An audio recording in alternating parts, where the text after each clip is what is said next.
Hello guys! Magandang araw po sa inyong lahat. Ito po ang iyong kayan tayo si Neil Rabo po.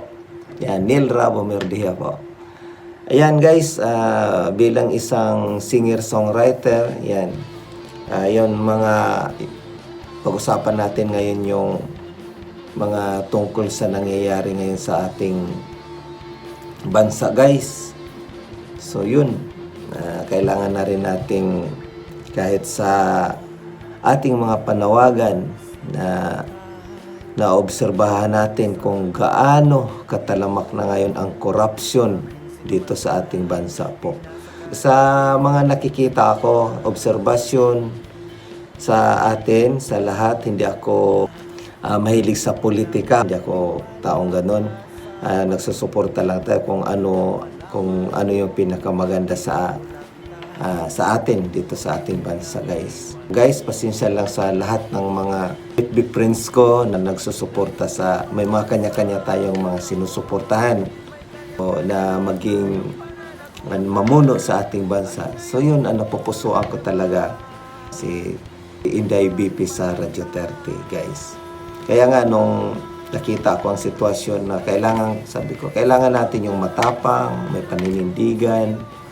Hindi naman talaga perpekto ang tao. Yun nga, lahat-lahat nga may mga anomalya, mas malalaki pa bilyon yung mga pinupukol sa kanya na 125 million para ma-impeach lang siya.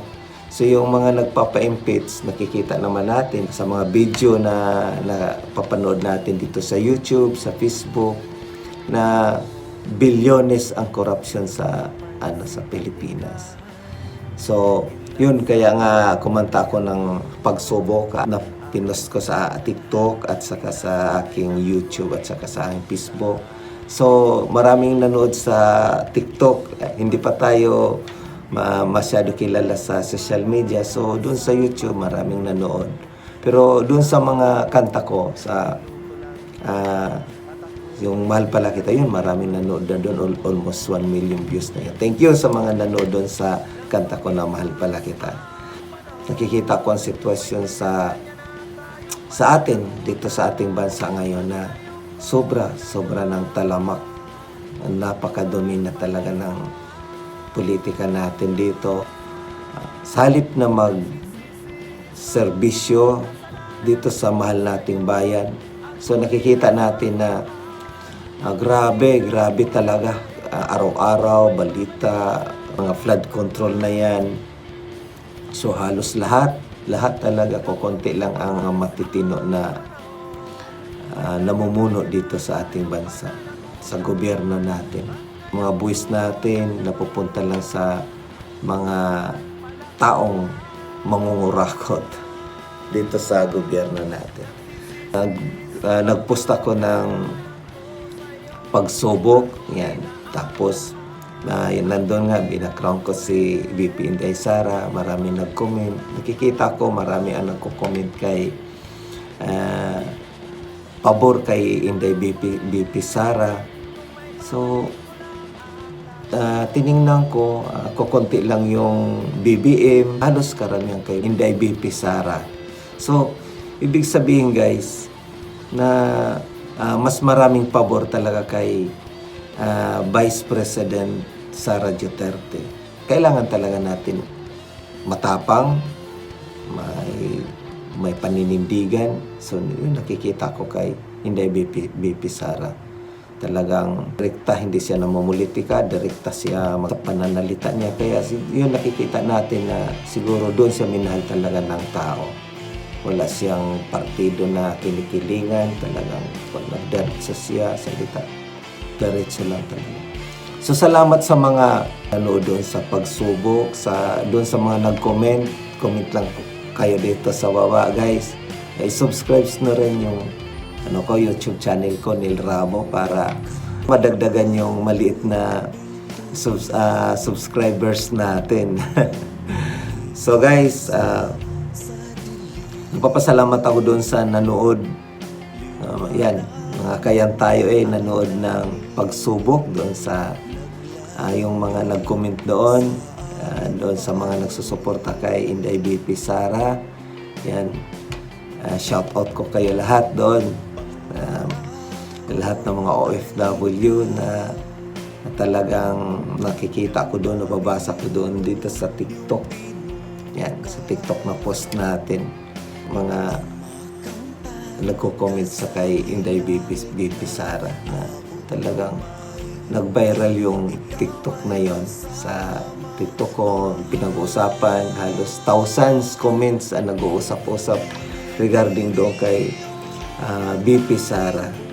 So nagpapasalamat ako doon sa mga nanood na ilabas ko din yung pagsuporta ko sa kay Inday BP Sara. Yun, kahit na alam ko doon sa FB friends ko na maraming mga BBM din, mga anti-Duterte, anti-DDS, nirerespeto ko yung mga kaibigan ko, kamag-anak ko, na kung sinong mga sinusuportahan natin. Pero ang kailangan natin ngayon dito ay huwag tayong mag-away-away, kasi yun ang pinaka-importante. Kung ano ang ikakabuti ng natin, ng bansa natin, doon tayo. Para din yan sa kinabukasan ng mga anak natin na umasenso yung bansa natin. So, huwag tayong mag-away-away kung sino yung mga sinusuportahan natin. Pananaw ko na mas nakakabuti na kung si Inday BP Sara ang mamuno. Siguro, sa palagay ko, mas maayos pa ang sistema ng bansa natin. So, hindi ako maka-Duterte kasi taga Bicol ako eh. Ibig sabihin, ang sinusuportahan ko talaga doon, yung kababayan ko din. No? Sa singer-songwriter, nag-obserba lang ako. Sabi ko, ano kaya isusulat ko ng mga kanta, ganyan. So, wala akong may sulat na kanta. Nag-observe, maraming nagsusulat na kanta. Antay sa mga sabi ko, ayoko naman na tumumbok ng buhaya, kanta ng mga dito ganyan. No? Sabi ko, nakita ko doon sa sistema na yun na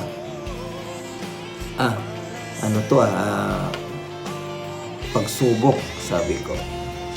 Nababagay ito kay BP Inday Sara. Kasi yun ang una guys, doon sa pagsubok na kinover ko. Kanta yan ng Orient Pearl eh. So kinover ko.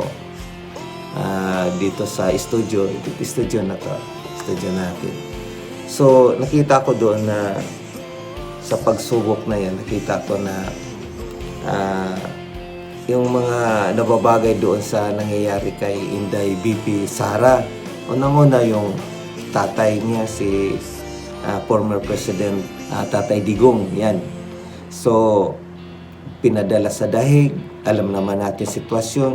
Hindi dumaan talaga sa due process. Talagang dire-diretso papunta sa dahig. So, nakikita natin guys na bilang isang anak, ama, nakikita natin ang sitwasyon kung ano ang reaksyon din ng anak natin. Matanda na yung tatay natin, tapos pinadala, pwede naman natin itisin dito sa Pilipinas, di po ba guys? So yun ang kanta na Pagsubok na yun ang kinanta ko, tapos nilagay ko yung kung gaano si Inday tinanggap ng mga tao na dumadaan siya. Grabe talaga. Hindi mo talaga mapigilan yung pagsuporta ng tao. Ay, Inday BP Sara, sana pagpatuloy mo lang yung pinaglalaban mo. Yan. Lalo na rin sa tatay mo, kay President Rodrigo Duterte. Shout out ko lahat ng mga nagsusuporta kay Inday BP Sara, sa lahat ng mga nagmamahal sa ating bayan, sa lahat ng mga natitira pang mga mabubuting kalooban at siserbisyo ng maayos dito sa ating bansa. Yan, shout out ko lahat kayo. Sana ipagpatuloy nyo yung magandang pagserbisyo nyo sa ating bansa. Yun lang po. Ito po ang iyong Kayan Tayo si Nel Rabo, isa pong singer, songwriter, Phils Cup member po. Shoutout ko lahat ang mga kasama ko sa Phils Cup, lahat ng mga kasama ko member sa Phils Cup. Hello po. Magandang umaga po sa inyong lahat. Mahal pala kita.